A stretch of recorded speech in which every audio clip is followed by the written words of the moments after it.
Hello, everyone, and welcome to National Coalition of 100 Black Women, Central Valley, California chapters webinar today.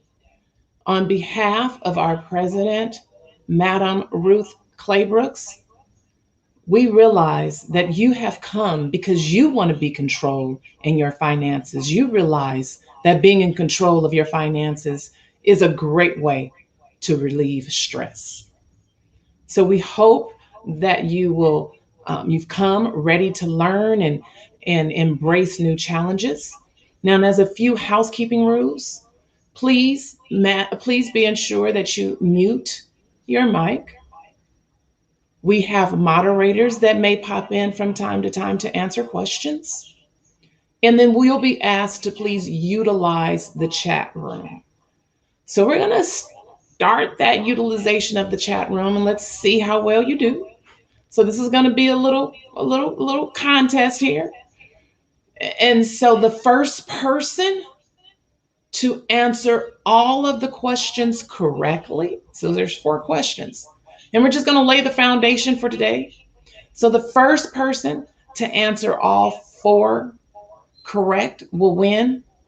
And then there's not one person that answers all 4 of them. We'll go down to 4, 3, 2, and hopefully we get at least 1. But I'll assure you this: you are in a safe place, and there's no need to feel any type of embarrassment or anything, ill feelings about yourself if you don't know the answer. You are here today because you want to gain more knowledge. So with that, I'm going to share my screen, and remember to utilize your chat room to answer your questions. So here we go.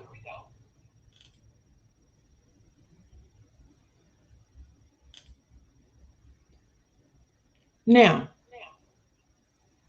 I have some questions up for you.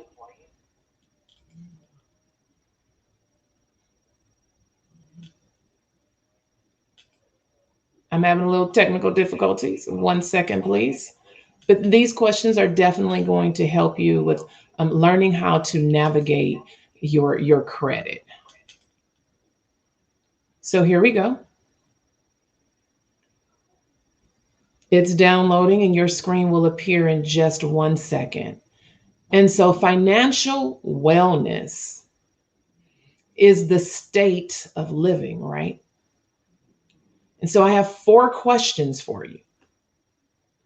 And so my first question to you is, what is the acronym for FICO?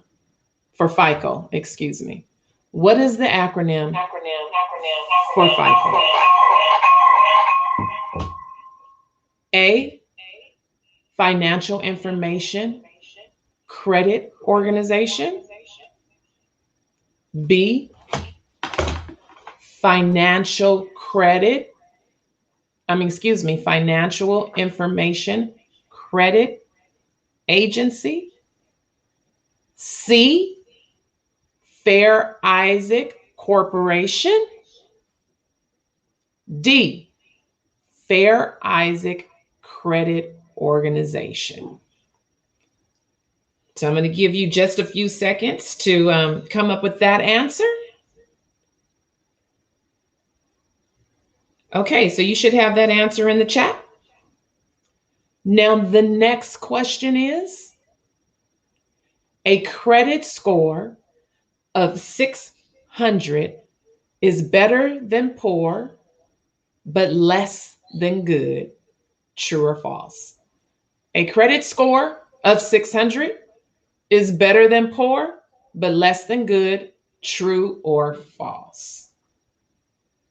Number 3, a DUNS number is 9 digits like my SSN, my social security number.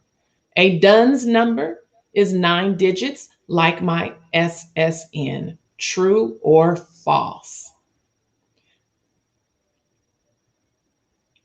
Da-da-da-da. Last but not least, DUNS number helps me build credit business. DUNS number helps me build business credit. True or false?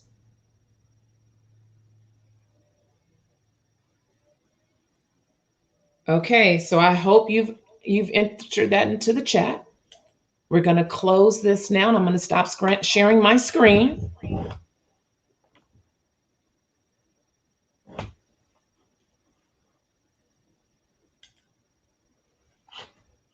Okay, so we're going to move on with our program. We have a great program lined up for you today.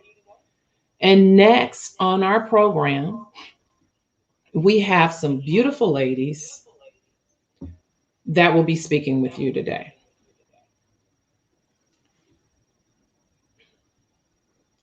So we also have a pre-evaluation test that we're going to need you to do. So if everyone can go to their survey, I'm going to give you a few minutes to complete your survey. And then we're going to go on to another little icebreaker. So I'm going to give everyone until 3:15. It is 3:09 now. I'll give you to 3:15 to complete your survey. This is a pre-evaluation survey, and the first person who completes that survey will actually get a prize.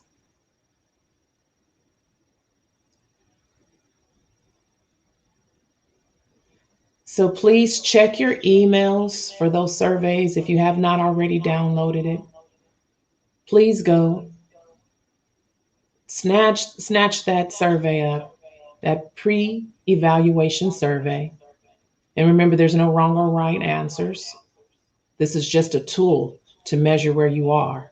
So at the end of this workshop, you'll be able to measure how you've grown in this last 1.5 hours.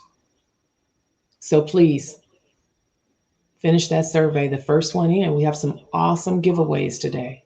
We'll receive a prize. So you have 5 minutes. I'm going to go silent to allow you to finish that survey.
Okay, we're getting down to just 2 minutes.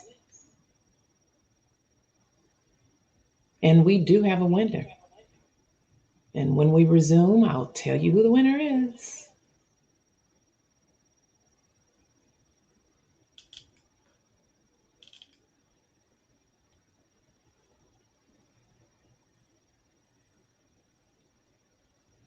All right, we have just seconds now. And again, I just want to really thank everybody for coming today. I understand it's a Sunday. We're getting back to life pre-COVID, but you find it important enough to be here today. But it's not so much to be here for us and with us. You find it important enough to be here for yourself today, because obviously you realize that financial health does help eliminate stress. You know, I have some more quotes that I'd like to leave with you today. What about financial health and well-being is not just for the wealthy. It is a basic need for all. I find that kind of striking because it is a basic need and not just a need to provide the three basics, shelter, food, and clothing, but it's a need because of the stress that it relieves. When you have financial wealth and health, you have options, and option brings freedom. So we are at 3:15, and I'm hoping that all of our our pre-evaluations are completed. And we will announce the person who first turned in their pre-assessment or their pre-survey, evaluation survey. We'll announce that winners shortly.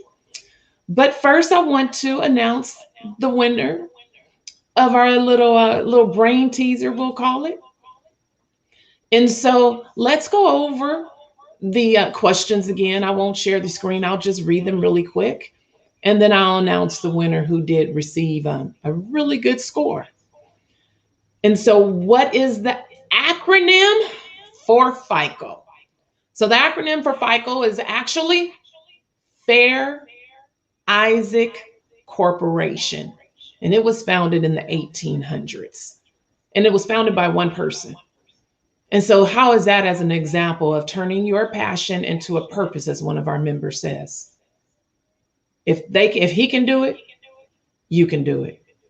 Number 2, a credit score of 600 is better than poor, but less than good. That is actually true. So you receive a good credit score at 670. Number 3, a DUNS number is 9 digits, just like your SSN. Yes, that is correct. It is 9 numbers, just like your social security number. And number 4, a DUNS number helps me build business credit. Yes, it does. And if you are a nonprofit, you need that number to receive grants and things like that too. So I'm not here to talk about that. We have 2 highly qualified experts in the field that will talk to you about that in a minute. But let's do a little icebreaker. And so in the chat room, let's utilize that chat room again. And, if you can find some emojis or things like that to answer the questions, hey, that's great too. If you can think of a brain teaser, a fun way to answer the question, that's great too. Anything you can do to interact with us so that we know that you hear us and that you're enjoying us. So here is my question. If you can travel anywhere in this whole entire universe, where would it be? So if I could travel anywhere in this whole entire universe, it would be to the pyramids in Cairo, Egypt. And let's see, I'm waiting to see this chat. Let me see. I'm waiting to see some answers. Let's see some fun stuff. Motherland. Oh, yes, Motherland. Yes, yes, yes. Yes, I've been there and it's great. Italy. Yes, yes. I'd like to do Italy as well. Oh, yes, yes. Some great answers. Thanks for the interaction, you guys. Thank you. Okay. Oh, Greece. Oh, yes. Oh, near the ocean. Absolutely. Absolutely. And not in California. The ocean, not in California. Right. And so I want to say this, and I'm sure many of you do know that not only will, when we get our financial affairs in order, it helps to make that, if I could travel anywhere in the world, become a reality. It helps to make that a reality. But there's also a little myth about traveling overseas. A lot of people think that traveling overseas is just strictly for the wealthy. That is not so. You can travel overseas. We might have to plan for it and budget for it and save for it, but it is still within our reach. So continue to stay tuned today so that if you have any outstanding credit obligations that is keeping you financially strapped, or if you want to grow your business and you need to apply for credit, but you're just not sure where to apply for credit for. And by the way, a lot of Black business owners start their businesses funded out of their pocket. And when we do that, we are actually putting ourselves behind the eight ball. See, our white counterparts have no problems getting loans and starting off with a cash surplus.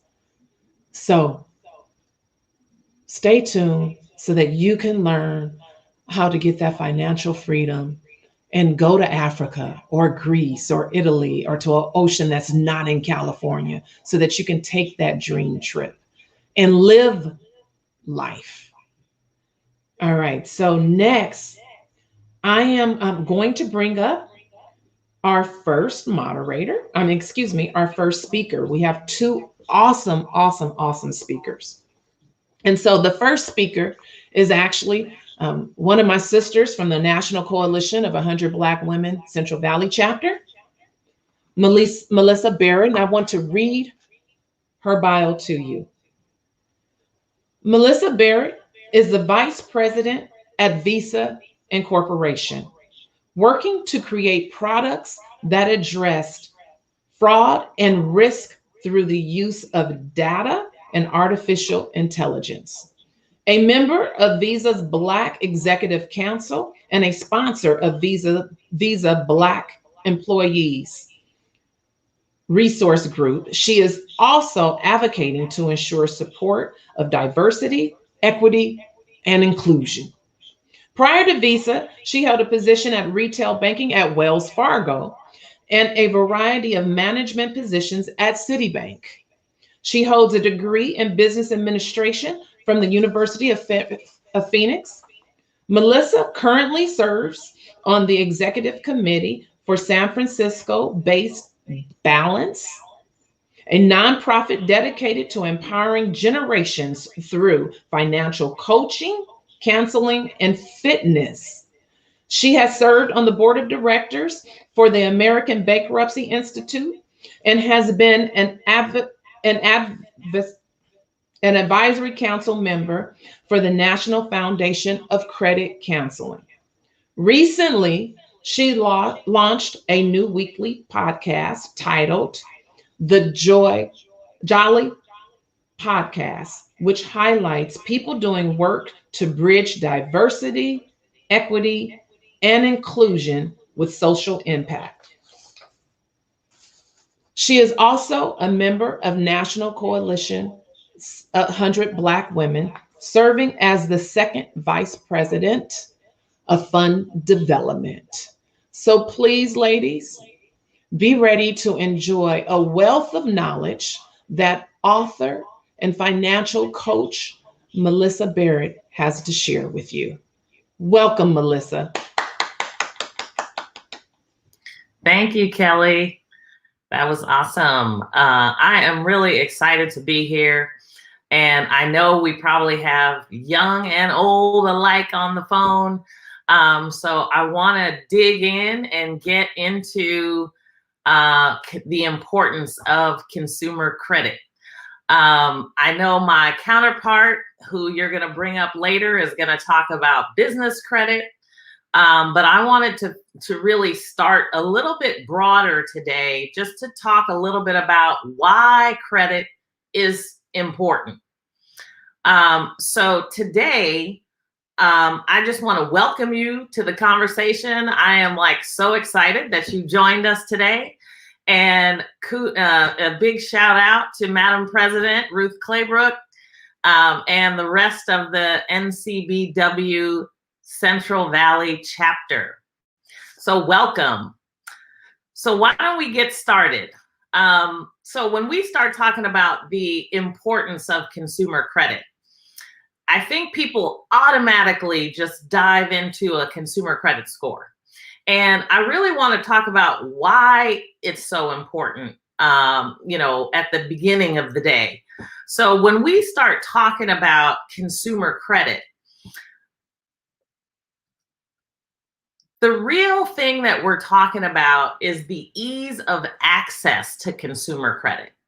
And whenever you talk to a nation, whenever you're talking to the president of a country, they're really talking about the ease of access. And ease of access to consumer credit is the sign of a strong economy. If consumers don't have access to consumer credit, typically the economy is not going to be as strong. And obviously there are lots of things that go into the economy, but generally 70% of the economy, and we could argue about the number, is really focused on consumers. So consumers are in fact making the economy a stronger economy when they access credit, when they spend, and when they go through their process of transacting.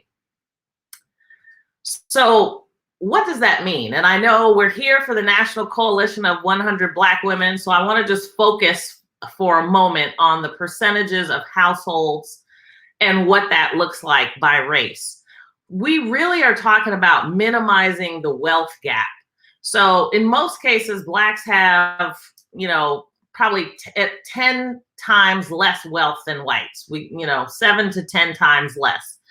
And closing the wealth gap means we have to gain access to credit.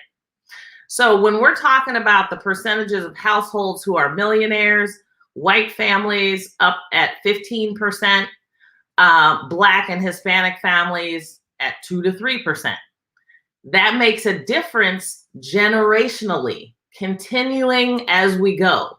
So it's real important when we think about family wealth that we think not only about what we're doing today, but how it will continue for our families in the future. The percentages of households in debt, Black families, of course, are more than double the white families. Hispanic families coming in at 12%, Black at 18%, and white families at 8%. And this was by a study done by the Federal Reserve Bank. So, you start to begin to go, what does that mean, access to credit? So one of the quotes that I really like, John Hope Bryant, I know my counterpart does some work with Operation Hope. I do work with Balance. But really, when you think about it, this is one of my favorite quotes of his that says, true power in this world comes from economic independence. Nobody can give it to you. You must gain it for yourself. So when you think about how you're engaging in your own finances, you have to participate in your own finances. Don't give it away. So I'm not going to spend a lot of time talking about credit repair, in terms of, going out to credit repair agencies and stuff like that. But just make sure you are involved and participating in your own economic growth, your own financial health. You heard Kelly talk about financial wellness. Well, as we go into the financial health, we think about financial inclusion. And what does that mean? So when we're talking about specific things on financial inclusion, again, going back to the economy, if you don't have consumers included in financial transactions, it becomes a challenge to ensure that they are participating in the economy in a way that is meaningful. So financial inclusion, if you think about it, it's a key enabler to reducing poverty and boosting prosperity, according to the World Bank. So it means that individuals and businesses have access to useful and affordable financial products and services that meet their needs. That is a mouthful. That's talking about transactions, payments, savings, credit, insurance. And so all of those things need to be delivered in a responsible and sustainable way. Being able to have access to a transaction account is generally the first step. You may open a bank account that would, begin to say, I'm being financially included, since a transaction account allows you to store money and send and receive payments. So important. So when we're talking about payment technology and payment transactions, these are the reasons that we're having so many conversations about, how transactions move and what those payment technologies look like. Financial access facilitates the day-to-day living. It helps families and businesses plan for everything, long-term to unexpected emergencies.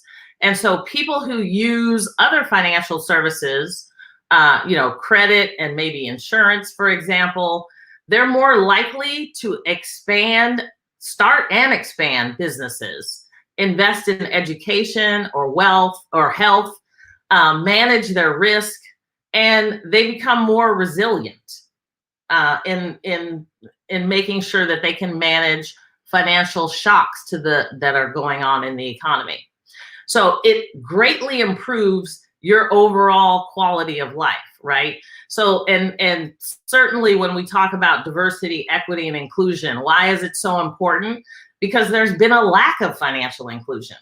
There were things like redlining. It used to be legal to deny someone credit because they lived in a certain area code. Maybe they had, by saying, color of skin. And so this has created some opportunities. We've seen a lot of changes over the years in the Fair Credit Reporting Act to ensure that, that we are financially included. We have the opportunity and the access to be financially inclusive. So there are systemic things certainly that need to be broken down. And, we all need to get geared up and make sure that we understand what all of that means. So before I leave the subject, let's just talk a little bit about what it means to be financially excluded. And so the simple answer is that you're going to be paying more. If you're financially excluded, inclusion focuses on useful and affordable financial products and services that meet your needs.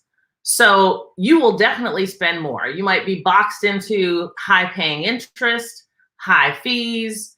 You're eliminating your options, quite frankly. And, in some cases, just throwing money away. You may be relegated to check cashing, payday loans, cash deposits, high interest rates for car loans, and even predatory lending practices who target you because you may not qualify for anything better.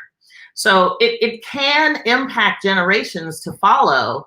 And so we have to make sure that we're making better financial choices and decisions. So what does financial health look like? And if we go and look at this slide, it's really a framework made up of components that consider people's overall financial lives. So when we're talking about how you spend, save, borrow, and plan. So again, going back to why is consumer credit why is it important? Because it is made up of how we see financial health in many ways. And I'm going to break this down a little bit further as I get into the financial health framework. So when you look at the financial indicators, whether you're spending, saving, borrowing, planning, You have to be able to be resilient and pursue opportunities over time. So when we're talking about spending, you got to, are we talking about spending less than your income, paying your bills on time? When you're talking about saving, what does that look like? Do I have enough liquid savings? Do I have long-term savings? Can I access long-term credit? When you borrow, do you have manageable debt? Here's the prime credit score. And then do you have the ability to plan ahead financially and have appropriate insurance? Again, when we look at how important consumer credit is, what does that look like? Well, your credit score and how you manage credit, you're looking at, do you pay your bills on time? If you're borrowing, do you have a prime credit score, and how do you manage your debt? And guess what? Even for insurance, they're looking at how you're maintaining your credit, and your credit score can come into play. So the reason that it's important is because there are so many ways when we're talking about financial health that it also incorporates how you're accessing and managing your credit.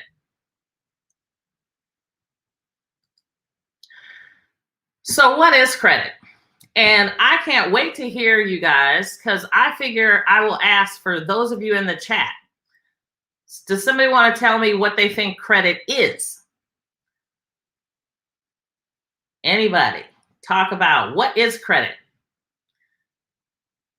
Because I will tell you, most of the time, having worked at Visa for 20 some years, a lot of my friends, or people that I meet, they'll ask me, like, can you give me a credit line increase? Can you, like, it's free money. I hear that all the time. I gotta, if I get something in the mail and I got a card, a new credit card, it's like free money. I'm gonna go spend it.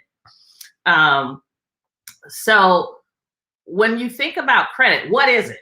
So I'll just jump in and talk about, it's really the provision of money, goods, or services with the expectation of future payment. So from an economic standpoint, it allows people to be able to acquire ownership of real estate and other goods or services. And it may be short term, but it may be longer term, like a mortgage. People are financing their mortgages for 15, 30, 40 years. And so the availability and equality of access means everyone has the opportunity to thrive and build wealth. It's about, again, financial inclusion. So having the ability to access a mortgage, for example, a large purchase that you cannot pay all up front, creates wealth. You are invested, you become an owner. So many young people are starting businesses these days. And it's great. But your parents are providing that access for you. They're investing in you, and you are using their credit worthiness in order to produce and create whatever business you might be interested in if you're under 18. So again, we want to talk about what is a credit score. So for those of you that may not know what a credit score is, it is a numerical value derived from a modeling system. And it has an input. So there are folks that are reporting information about you.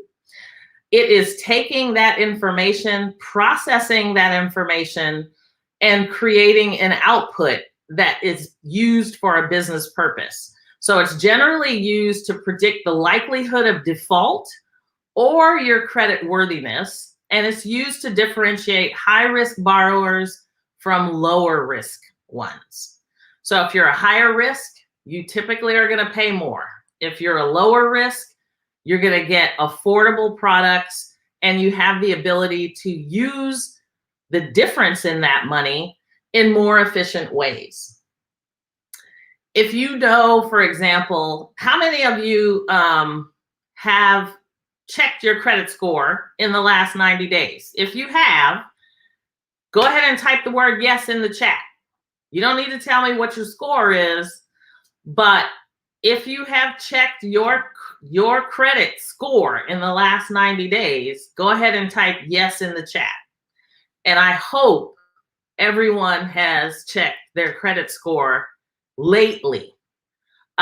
Even with the pandemic going on, the credit bureaus actually opened up and are providing access to their credit reports and scores more frequently, so that you all have the ability to check the information, make sure that it's accurate. You know, when you have things like a pandemic or other, you know, issues going on, you know, in terms of natural disasters, you know, a lot of the fraudsters come out and they try to do different things.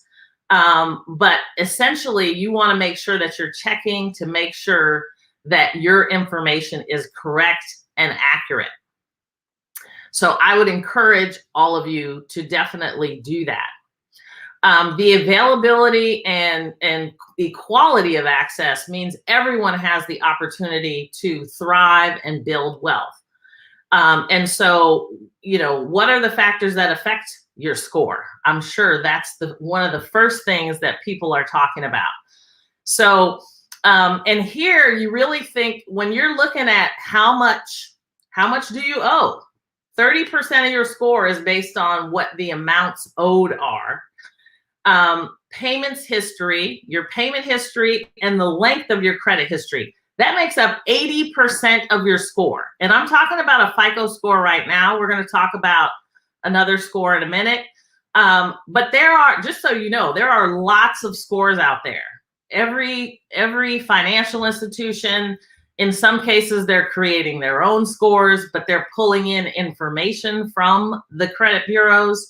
But ultimately, they are looking at information before they're providing credit to you. So if 80% of your score is based on amounts owed, your payment history, and your credit history, don't spend a bunch of time focusing on, managing your credit mix, for example, applying for new credit, because it's not going to have a significant impact on your score, especially the higher you go.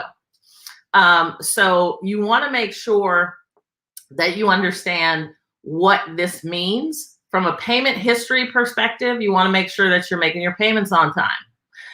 You want to make sure that the amount that you owe against the total amount of credit available.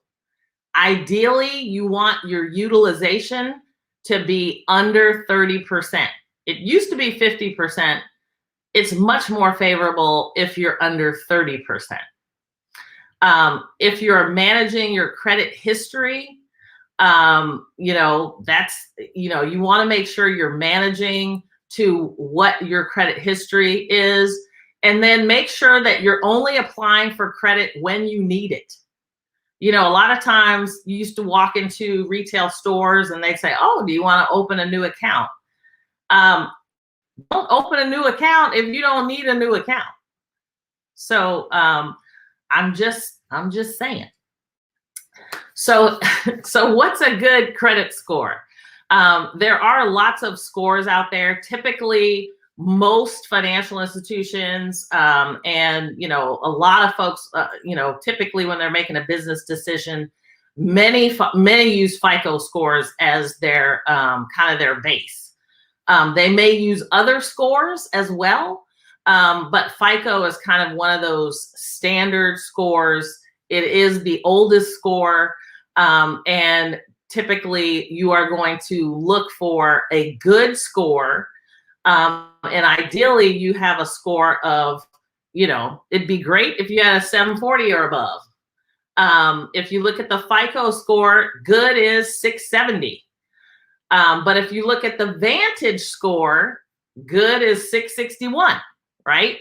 And so what's the difference between a FICO score and a Vantage score? Vantage score is really a score, it's a tri-bureau score. They're using the same model across all three bureaus so that you have, and it's essentially kind of normalizing or trying to normalize all the information in that Vantage score.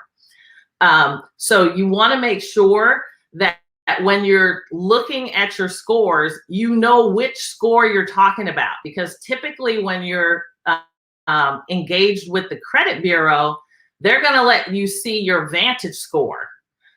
You typically are not going to see your FICO score unless you go to Fair Isaac and ask, or go to FICO now. Their name is actually FICO now, and request access to a FICO score. The banks are going to be using the FICO score, but in some cases, they are now starting to gradually use and pull in the Vantage score as well. So you always want to understand who's using the information that you have in your consumer report and how it's affecting your score. So here, I just want to talk a little bit about, your credit report. Obviously, the most significant thing you're going to want to do is correct any inaccuracies. You want to make sure that you look at your credit scores across the bureaus. They can have different information because your financial institutions, your creditors, they typically are reporting to all three bureaus, but when they're pulling your score, they may not go to all three bureaus. So you want to make sure that you're making at least your minimum payments. If you can make even a little bit more over your minimum payment, do it. It will make a difference. Manage your utilization. Make sure that you are not spending more than hopefully 30% of your total credit lines. Make all your debt payments. And you want to make sure that you're also, that you understand who's reporting to the bureau and who's not. So, for example, there might be creditors that you're paying. Maybe you have debt with your dentist, for example, and they don't report to the bureau. And so maybe you think by paying your dentist on time, it's actually going to have an impact on your credit score. But if they're not actually reporting to the bureau, it's not going to necessarily have an impact on your credit score. And again, just apply for credit when you need it. So I wanted to bring this particular slide up, and I know it's probably a little bit small in some cases, but what it talks about is there's 5 different scenarios here. So if you're looking at credit utilization, you'll see Rachel has a 22% credit utilization. Sophia has 67% utilization, for example, and Mike has 51%. Rachel has, $20,000 of revolving balances. Sophia has a much smaller number at 5,700, and Mike has 14,000. Their credit history is very diverse. Rachel with 25 and Mike with 30 years. Sophia only has 5. And recent inquiries can also have an impact on your score. So Mike had 2 inquiries, for example, and then Rachel has no delinquency, Sophia has delinquency, and Mike doesn't. And you can see the differences in their score. Rachel, of course, a 736 FICO score versus a 607 for Sophia and a 669 for Mike. And I didn't go into David, I figured, and Mara, only because 5 is kind of a lot. I figure most people can kind of understand 3. But you'll see how those different scenarios work. If they miss a payment, you can see Rachel's score will go down to 685 to 705. And if you reduce revolving account balances by 20%, for example, Rachel's score goes up. Sophia's score goes up mildly, and Mike's score goes significantly up based on what his scenario is. So if you're taking out a new loan, you can see the scores will go down. And then if you've maxed out your credit cards, you can see the impact that it will also have. So a lot of times it will depend on exactly what each scenario is for you, which is why you want to make sure you understand what is being reported, whether it's accurate. And then if it isn't, you need to make sure you're disputing that information, that you get the information that you need to make it right.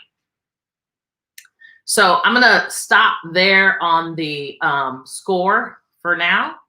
And then what I wanted to just briefly talk about before we leave, and I'll certainly take some questions, is you really need to think about how you protect yourself. And I always bring this up in every situation because I think now information is so powerful and relevant, and there's so many people online. You want to make sure that you are securing your usernames and passwords. I cannot tell you enough just to make sure that you're not writing your passwords down or anything, saving them in your phone, do whatever you need to do, but just make sure you're protecting yourself. The other thing I want to mention is go to annualcreditreport.com, check your report, check your statements for accuracy. If there is fraud on your accounts, make sure that you report it. Call the bank and make sure that you contact any fraud department at the bureau if it is showing up on your credit report. Additionally, identity theft. This is when someone takes over your information and you may not know. They might be opening accounts in your name that will likely impact your credit score.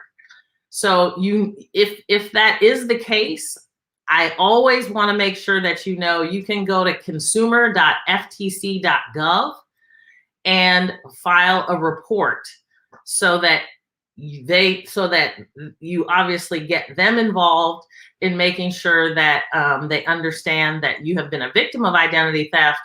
Contact your bank, make sure they understand that you've been a victim of identity theft, and contact the bureaus to ensure they can put a fraud alert on your file so that they know that if anybody tries to open an account, that they will receive the fraud alert.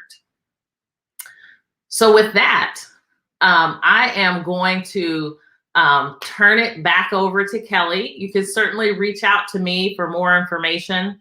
I tried to get it all in 20 minutes. It's a lot to unpack in 20 minutes, but I'm happy to chat a little bit more, and feel free to reach out if you need more information.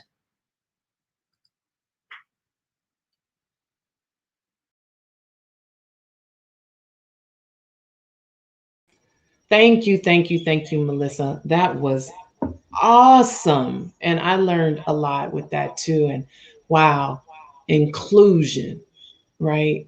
And this is a organization that is geared towards working with Black women. And when we talk about inclusion and what we don't get, so often we are excluded from being able to receive loans and grants and things like that. And sometimes definitely it is a systemic reason. But maybe it's sometimes because of our poverty mindset, because we haven't had someone awesome like Melissa to come and sprinkle some financial literacy upon us to help change the way we handle our financial affairs. So great. I want to take a minute to introduce our moderators. We have Tracy Yoder, who is a moderator. We have Katrina Major, who is not just a moderator, but she is also the chairwoman of Central Valley's Economic Empowerment Program. And I just want to give them a shout out. And they are going to help with the speaker. Along with the speaker, we're going to bring the speaker back on, and they're going to help with any questions that you may have for Melissa. So, just know The only bad question is the one that's not asked. And oftentimes, other people are thinking what you want to ask. So please, please ask any questions.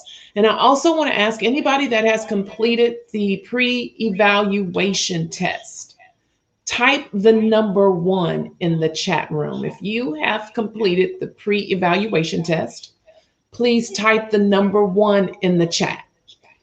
And we're going to welcome our speaker and our moderators. They are going to open up the floor for Q&A. So take a minute and jot some questions down in the chat for them so that you guys can have a really robust conversation. So welcome back to our speaker, Melissa, and our moderators.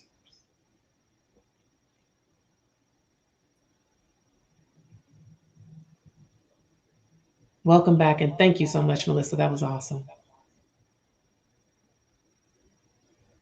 My pleasure.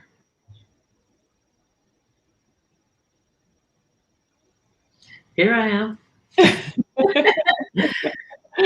So I'm sorry. I thought you were headed over to another one. Do we have some questions you wanted me to answer? I am looking in the chat while I'm waiting for our moderators to come on to see if there are any questions. Hold on, we do have a new comment. I saw Thank you, one, ladies, for putting number 1 in there. Thank you. I saw one that asked about if you pay off your car, will your credit score go down? And typically when you pay off a car note, you shouldn't see your score go down. I mean, obviously you're coming to the end of the loan, you have paid it as agreed, so it should become very a positive component. And so when I talked about the credit mix component, you want to make sure that you keep, those accounts on your credit report, because it will go for your positive behavior. And so, just make sure that when you're paying something off, that, you don't have, I have had it where, you think you paid it off, but there was maybe a few dollars that was different, or they went into interest on a particular day. Maybe they got it a couple days late. So you just want to make sure when you're paying it off that it's fully paid off. Thank you. Thank you. We have a couple more questions. We have one question asked by 2 people, and is closing credit cards, will that impact their credit? It can impact your credit score negatively to close your credit card. So if you think about utilization, again, when you close a card, you're also eliminating the amount of credit you have access to. So your utilization can go up because you have closed those accounts. So you want to make sure that when you close an account, you understand how that's going to impact your utilization calculation. Thank you. Thank you. And then we have another question for what are tips to increase my score? Honestly, I mean, and I will tell you the simplest way, pay on time. And I will tell you, even if you have a credit card with a small balance. So I tell people a lot, if you're just starting out, or if you've had some credit issues in the past, go and open a secured credit card. If it's got $500 or $1,000, you put that amount of money into a financial institution, and you'll see companies like, there are other companies out there. They will create a secured card for you. What that does is essentially allows them to give you that amount of credit, and the account they essentially hold as collateral for the credit. If you use the credit card account, that secured account, and continue to pay it off at the end of the month, you're paying it on time, you're watching your utilization, even if it's $1,000 balance, and I mean $1,000 credit line, and you're spending less than, say, $200 a month, that will go to increasing your credit score. So you want to make sure, even if it's a small credit line, that you're managing the utilization and the payments on that account every month. So those things will have good impacts on your score.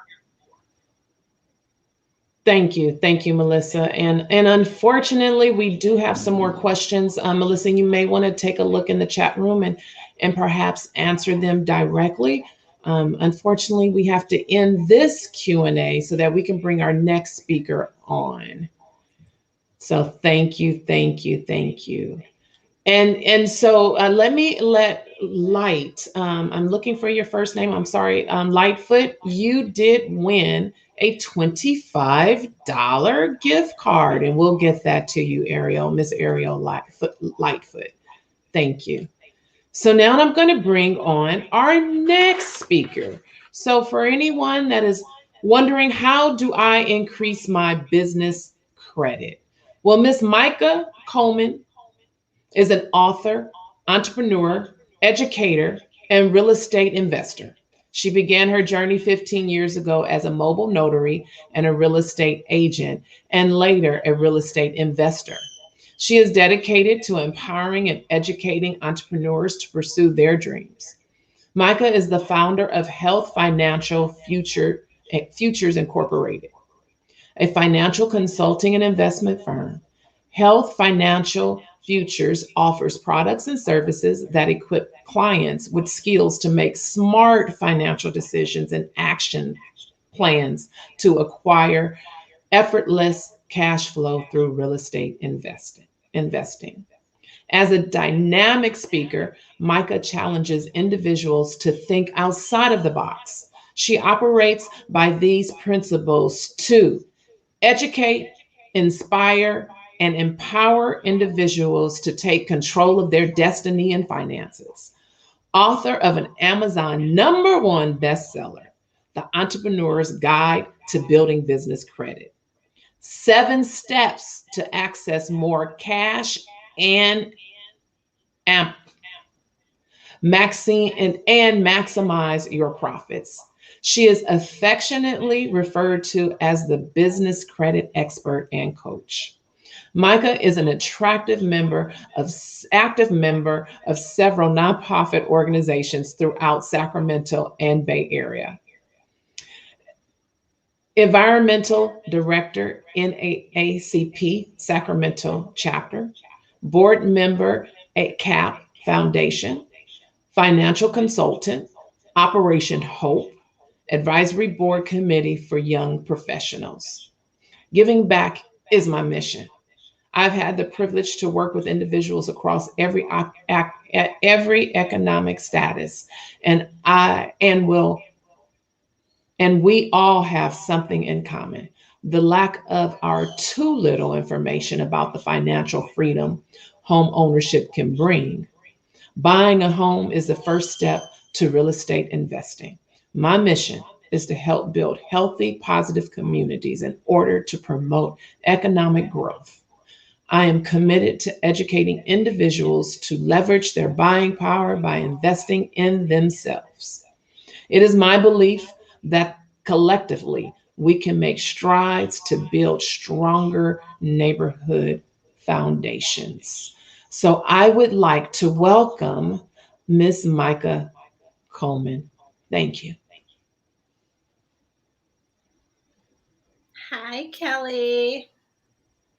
Thanks for introducing me. And I actually wanted to piggyback off of something you said about a person, when they start their business, we use our personal finances, which puts us behind the 8 ball.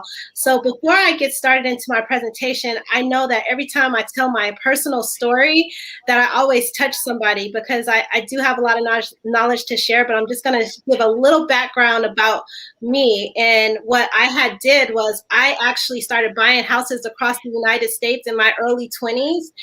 And unfortunately, what ended up happening to to me is when the market crashed, I did not have an exit strategy. But I'm saying all this to say that I used all my personal credit and all my personal assets to do all these investments. And that's where this book developed. My book developed from, learning the mistakes of using your personal credit. So I'm going to get right into telling you guys how to build business credit, what business credit is, and I'm going to see if I can share my screen so I could get right into the presentation.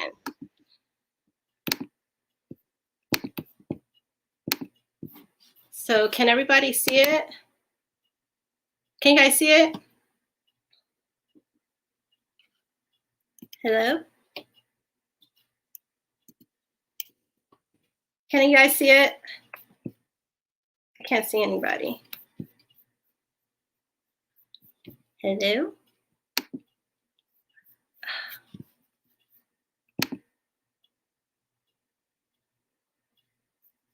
Yeah, for some reason it's not letting me share. Okay. Can you guys see now? Okay, there we go.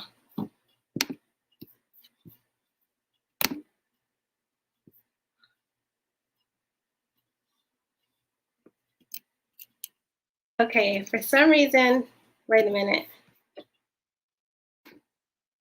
I'm trying to make sure you guys can see my screen. You guys can see the screen.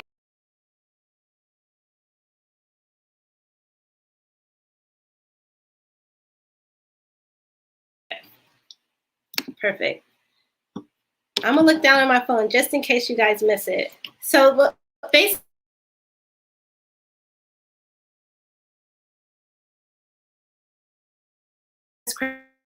credit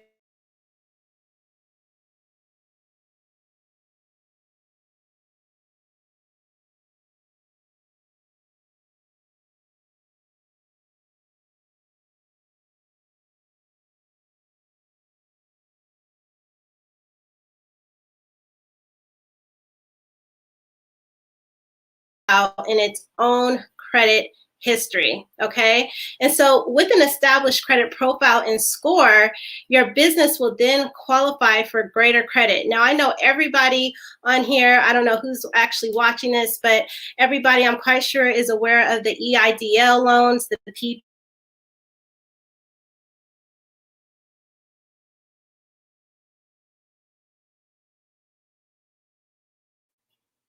Can you guys hear me? I'm just making sure you guys can hear me.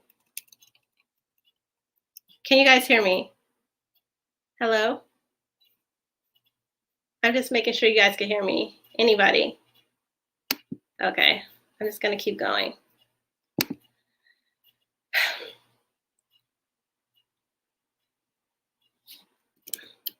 I covered this. So what I was finishing saying is that one of the things everybody knows about the EIDL and the PPP.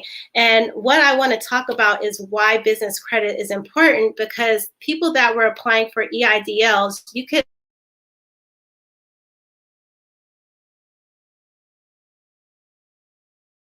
business credit separate from your personal credit profile. So like I was saying in the beginning, I applied for the EIDL in my personal credit, and then I applied for the EIDL in my business. So I was able to have double buying power. And what that means is that when I got the loan for my business, it's not showing up in my personal credit. And when I got the loan for my personal, it shows up on my personal credit. So for example, when I applied for the EIDL, I got $14,000. When I applied for the EIDL for my business, I got $40,000, and that combined $54,000. So business credit is based on whether your business pays its bills back, and also too about how much you spend. And I'm going to talk about that briefly, the difference between personal credit and business credit. And another thing why business credit is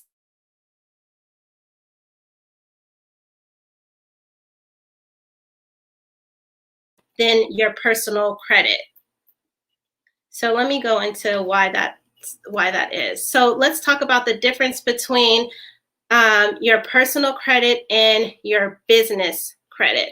So like Melissa was saying, there are several different factors that create your FICO score. That's your payment history, your utilization, your length of credit history, and your accumulation of new credit. All those also in your credit mix. All of these are basically things that help build your personal credit score. So they're based on 5 factors, right? But in business credit scoring, there's only one thing that creates your score, and that is whether you pay your bills on time. And I wanted to give out a question. I don't know if you guys, I'll ask at the end, but what I want you to get from this slide is that personal credit is your FICO score and your business credit is your PAYDEX score. And the highest score you can get is 100. And how you get this is basically by getting different credit, and you're basically paying it on time. And like I mentioned before, the things that are the benefits about business credit is the more you spend, the better your score is as long as you pay it. Whereas in personal credit, it's the total opposite. The more you spend, your utilization goes up, which means that your scores go down. And it's backwards with business credit. And I'd like to touch on what Melissa was saying, inclusion to wealth. This is a way to build wealth. And a lot of people don't even know that business credit is here to help you obtain your wealth. And also too, I use this to actually do my real estate investment. So business credit it can be used so many different ways in helping you build wealth and have that financial inclusion. So I want you guys to remember something. Your personal credit score is your FICO, and your business credit score is your PAYDEX score. So just remember that. So if someone asks you if you are a business and you want to know what your business credit score, 9 times out of 10, they're going to ask you what's your PAYDEX score. So I'm going to talk about the basic steps to building business credit. Now, I know we don't have a lot of time, so I'm not going to go over all the steps. I'm just going to cover some of the most important things that you need to know about building your business credit. So I'm going to reiterate that again. I'm not going over all the steps, but some important steps that I think a lot of times people say that they help with building business credit, but they really don't know. And it really starts from the beginning of when you're getting incorporated. So that's the first thing I want to talk about is being incorporated.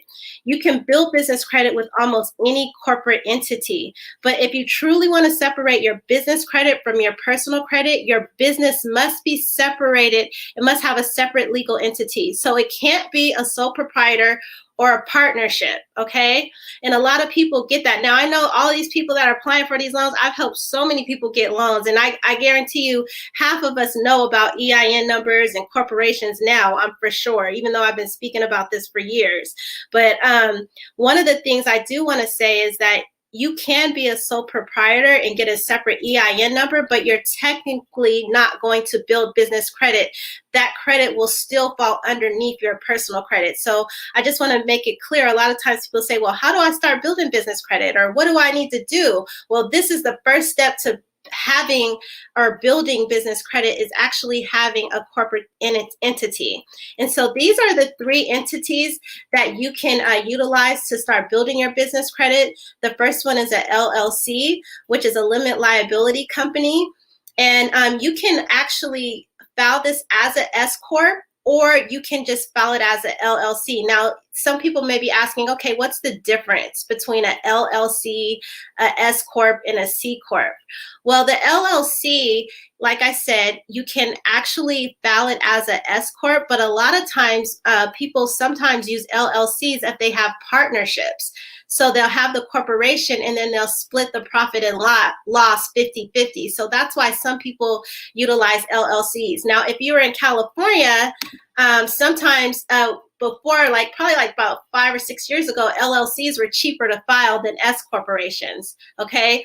So your S corporation is basically you having your corporation, it's separate, but all your loss can flow through you differently. Now, I used to tell people to start off with the S corporation so that they can flow all their profit and loss. Like, for example, if you're a W-2 wage earner and you have a job, I would say an S Corp might be great because you can have all the loss from your corporation flow through your personal, and you pretty much will get everything back on your taxes. Now, I'm not a tax person, so don't quote me, but that's how I started, was with the S Corp. And then your C Corporation is like your Targets, your Macy's, your Walmarts. They're individually assets, meaning if you as an individual wanted to get a C Corp, then you would file taxes all on its own. So you basically would be doing double taxes. And so all your C corporations are the big box brand names that you probably know about today, like TJ Maxx, Marshalls. All of those are C corporations. So that gives you a little idea of what corporate entities are. And this is the foundation of building your business credit. This right here is like one of the most important things that if you guys don't remember anything else, I want you to remember this, because a lot of times people come to me and they ask me, Mika, okay, I have my corporation, I have my EIN number, and they have all this stuff. And I'm like, I didn't help you build your corporation, so I don't know if I could really help you. So what ends up happening, if you get red flagged, it's because of this right here. You have to have the right NAC number and you have to have the right SIC code. So you're probably asking, okay, what is a NAC code? What is a SIC code?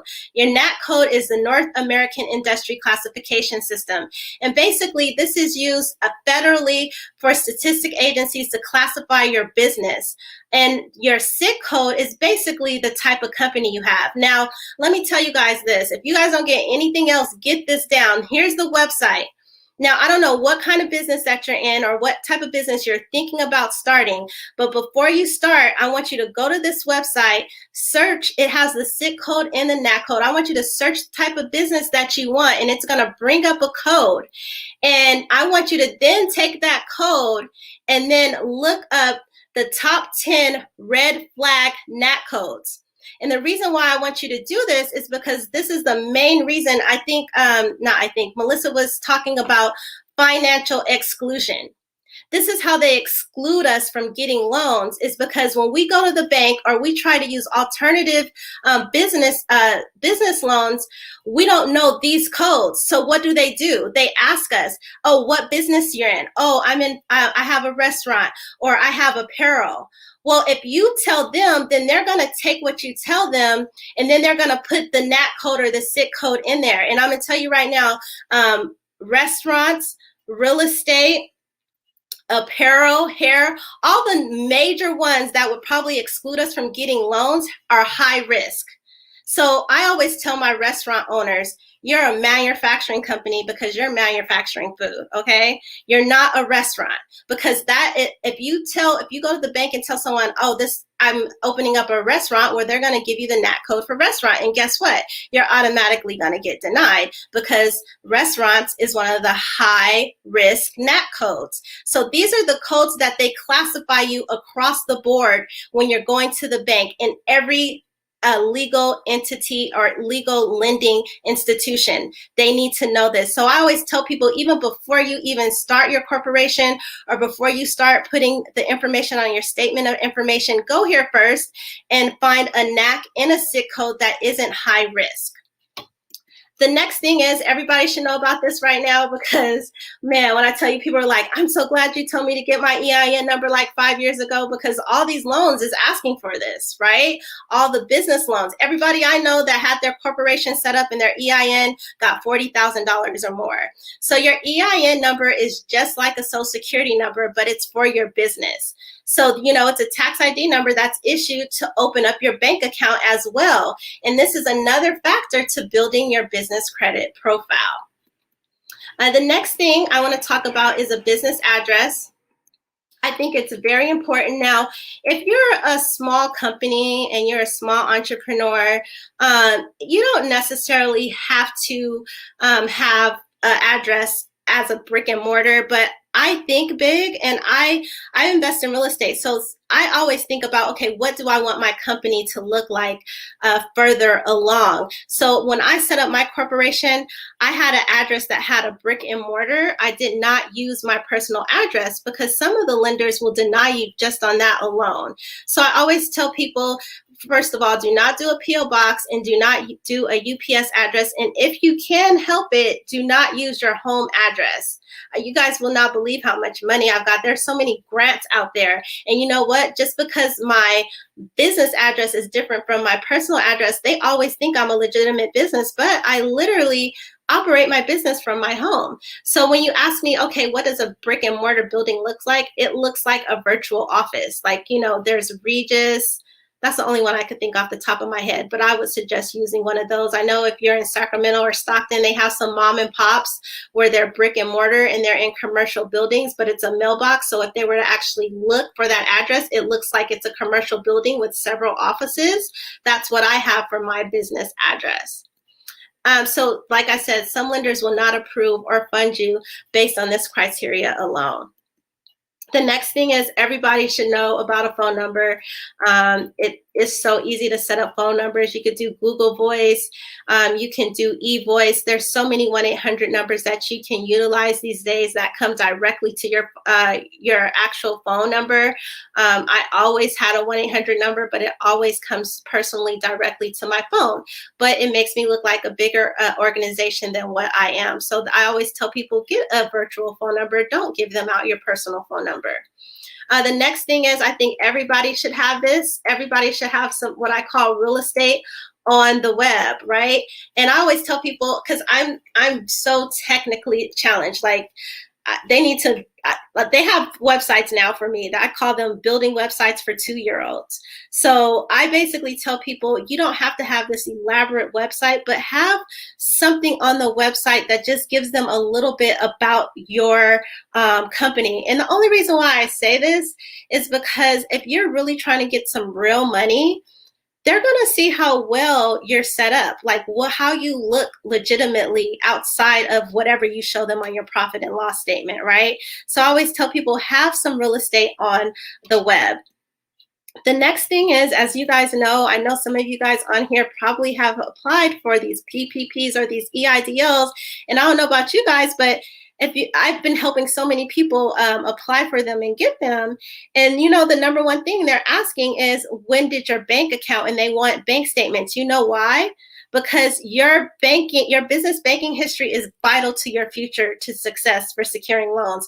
Basically, the date you open up your business is the day that the lender considers your business have started. So let's just say, for example, you got incorporated 10 years ago, but you just opened up a business bank account yesterday.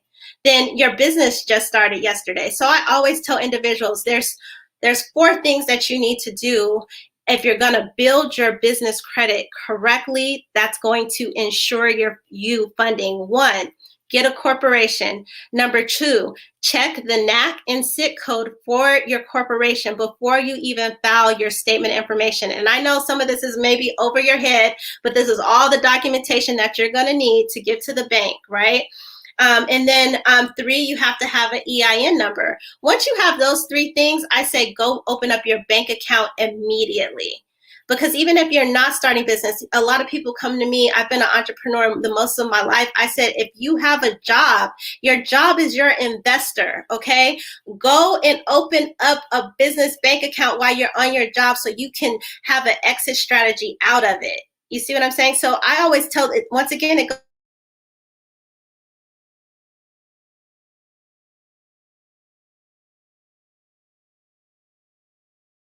wage earner, that's your investor, because that's guaranteed money every month until you transition. But you can utilize that to actually build your business credit while you're at a job.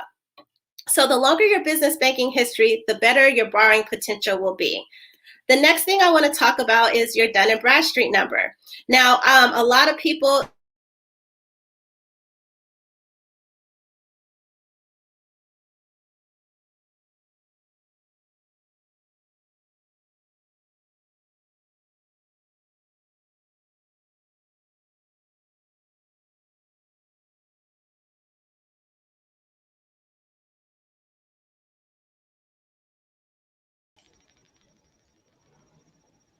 Okay, I think we are having some technical issues.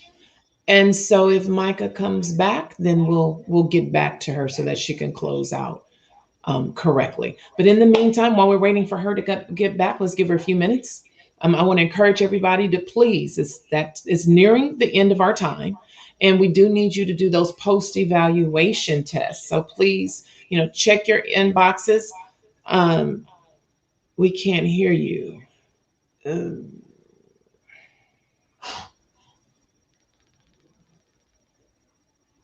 Can you hear me now? Hello? Hello? Okay, can everyone hear me now? Please type something in the text room if you can hear me. Okay, I just got a confirmation you can hear me.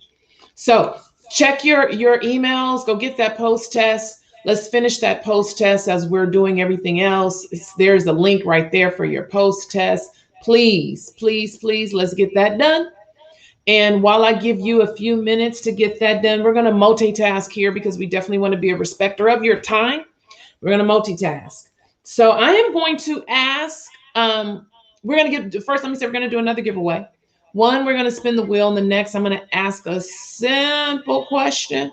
And the very first person to hit that chat room will get a $25 gift card.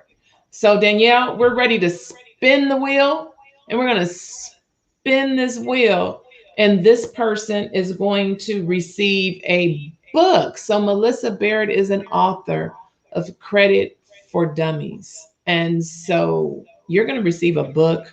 So if you have, oh, our speaker is back. Okay. Take the floor. Okay, you guys can hear me now? Okay, sorry about that. My computer just shut off. So I'm going to go back and finish this presentation really quick. You guys can see, right? So basically, I wanted to talk about the Dun & Bradstreet. A lot of people believe that they have to actually pay for this. You don't. They have changed their interface a lot, so you have to search for it. But your Dun & Bradstreet number is basically a number that you need when you're actually doing a lot of government contracts. And also, too, it actually helps build your business credit. Matter of fact, Dun & Bradstreet is one of the oldest credit bureaus for business.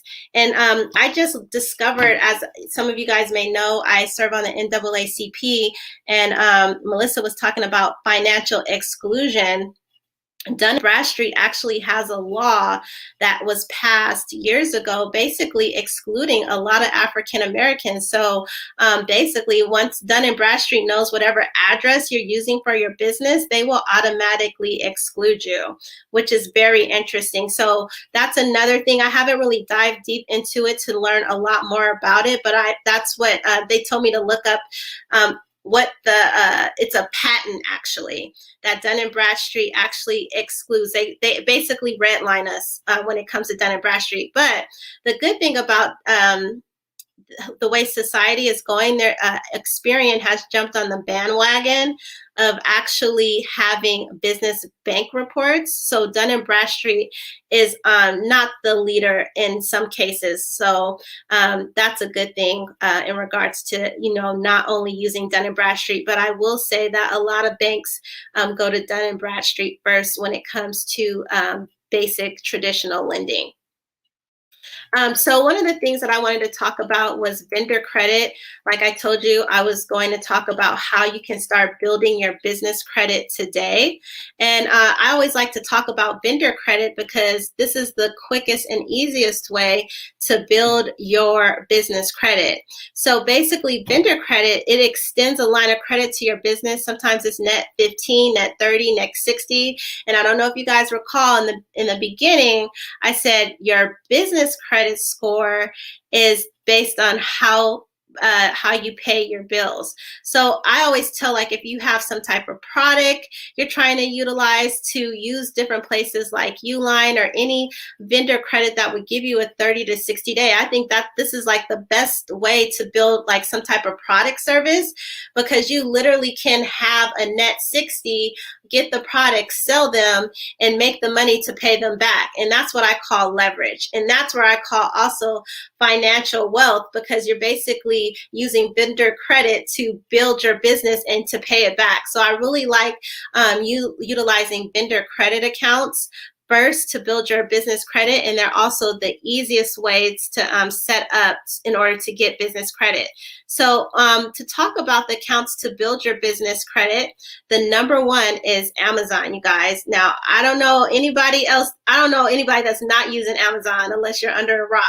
Believe it or not, I had a personal account. Now they've changed things because now, as you guys know, after the quarantine, Amazon became like one of the world leaders, like in retail. But before, Amazon automatically gave me a business card, and I automatically got Prime. I did not have to pay for Prime when I upgraded to business credit. So that's one way that you can start today by building your business credit, is changing your personal Amazon account to your business Amazon account. Now, I don't know if they're still offering free Prime, but I have free Prime as a member, as a business owner. I also automatically got a card, and I also got a credit limit. And so that's one way that you can actually build your business credit. And the amazing thing about it, once again, it's not showing up on my personal credit when I use my Amazon business credit card. The second thing is Costco. Now, before Costco, I think Costco's with Citibank, so a lot of their things have changed. But before, people that I knew personally that was trying to get a personal credit card could not get a credit card, but they would go to Costco and get an American Express business card. Now I think Costco's with Citibank, but still you can utilize Costco and get a store card for Costco to build your business credit today for those that Costco or Sam's Club. The next is Staples. Now these are three basic places that you can go that I'm quite sure that out of all these three places that you actually shop at, or you may have went or visited one time in your life. So these are some basic places that you can go that you probably have a personal account with, that you can actually switch over to your business if you have a corporation. And if you don't, you could start today of start your corporation and start building your business credit. Now, this one is new. It's called WEX. I'm going to tell you guys, I love them because they do not, you do not have to do a credit, background credit. And most of these you don't, except for Costco. I think they've changed their guidelines. I know Staples don't. I know Amazon doesn't, but WEX does not. And what WEX is, it's a fuel card, you guys. It's, once again, it's a vendor credit. So I know if you own a car, you're utilizing fuel. So these are 4 different places that you can go to today and start building your business credit.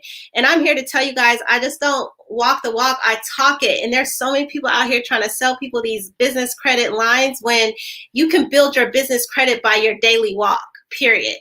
So these are 4 places that you can go to start building your business credit. And I want to just say I love WEX because now I'm actually building my business credit by getting gas every time I need gas. So WEX is a fuel card, you guys. There's several different companies out there, but WEX is one of them that I personally use.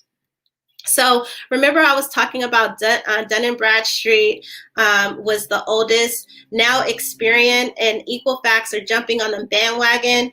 Dun & Bradstreet, however, is the oldest business credit reporting agency, but now Experian has jumped on board, and they've been around. I think they've been doing business credit probably for over the last 10 years. And the only reason why I want to talk about this is that if you own a business right now, if any of you guys are incorporated, and even if you're a sole proprietor, I would just exercise this because I looked up today just to see if they offered it, because a lot of stuff is starting to change. But if you have a business today, I would go to experianbusiness.com and just type in your business name. And underneath it, it will show you if you have trade lines or not, which will let you know if you have business credit. So the reason why I brought this up is because I just gave you 4 places to build your business credit. Once you do that, I would suggest you go to Experian and see if they actually report. So I'm trying to walk you through the steps so that you don't have to actually pay someone to build your business credit. So if anybody have any other questions, or if you want to consult me about your corporation or building your corporation or building business credit, this is my scheduling app. And so, yeah, that's it.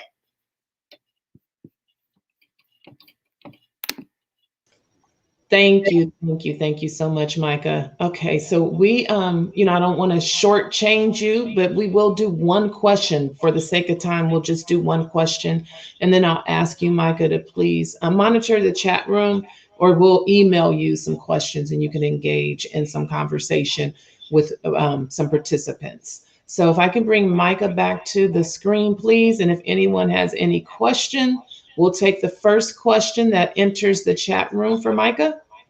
And please, while we're waiting for all this to happen, don't forget those post-evaluation tests. Okay, I see Micah has, here she is. Okay, please don't forget those post-evaluation tests. Let's get those done.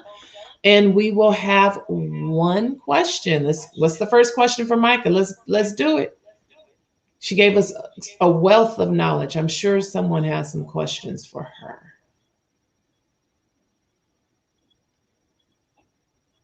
Okay, let me give you one. What type of fuel card did you say? It's called WEX. Could you spell that? WEX. Okay. Mm-hmm. But there's several, like Shell has one, Chevron has one. WEX actually is an umbrella of a multitude of different, like more so, I would say, Midwest and Southern gas stations. But they do have a few of the West Coast ones on there too. Okay. Thank you. Thank you. Okay. Without seeing any questions from participants, again, we're going to thank you again, Micah. You did a great job, and I look forward to engaging with you more. Okay. Thank you. Thank you. All right, ladies, did you complete those post evaluations? I don't see any drop a number 2 in the chat if you have completed the post evaluation. And now I'm going to ask Danielle, can you please bring the wheel up? And my correction, we have the next 2 prizes will be books. So we will give away 2 books. One will be a true false question, and the second will be a wheel spin question. And while we're waiting for Danielle to get that wheel on the screen, I want to let, we have another gift card to give away that is for $25. And this gift card is for the person that has interacted the most throughout this entire workshop. And so thank you very much, Ms. Keelan. Thank you. You are the recipient of a $25 gift card. Thank you, thank you, thank you for your interacting so much. All right, this wheel is coming up. So we have some names here. You guys see those names? If your name, if you land on the square, you will win a book. And spin.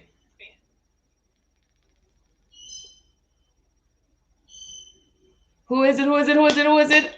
Ali. Woo! So the correct name of the book is Credit Repair. It is Credit Repair. All right. Now, the next winner, you have to utilize your chat for this. It is a simple true or false. I'm going to give you 30 seconds to enter that chat room. Simple true or false. First person to answer this question will win the next book. Are you ready? True or false? A business credit reporting agency, scoring agency is Paydex. A business scoring agency is Paydex. True or false? Let me see some answers. I don't see anybody. True or false? Come on. That's my ding, ding, ding, ding, ding, ding. Come on. I don't see any answers. All right, true. All right, all right, all right. Ms. Rana, yay. Thank you very much. We have a winner. Now, please don't forget to do those post-evaluation tests. We need those post-evaluation tests. So we want to thank you very much for coming. Madam President Clay Brooks, thank you for leading us and providing a platform for the National Coalition of 100 Black Women in the Central Valley to reach so many women. And it is our hope that throughout these two presentations that you have obtained something that you can walk away with. And today will be the first day that changes the financial direction of your life.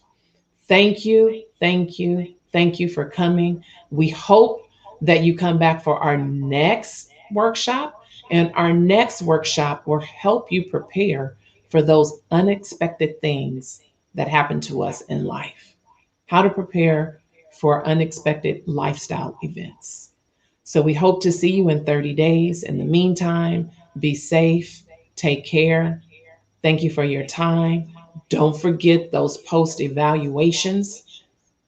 And all right, we see another one. All right, Miss Kiwan. Hey, see, now that is participation fully from the beginning to the end. Thank you very much. Take care, stay tuned, and bye-bye.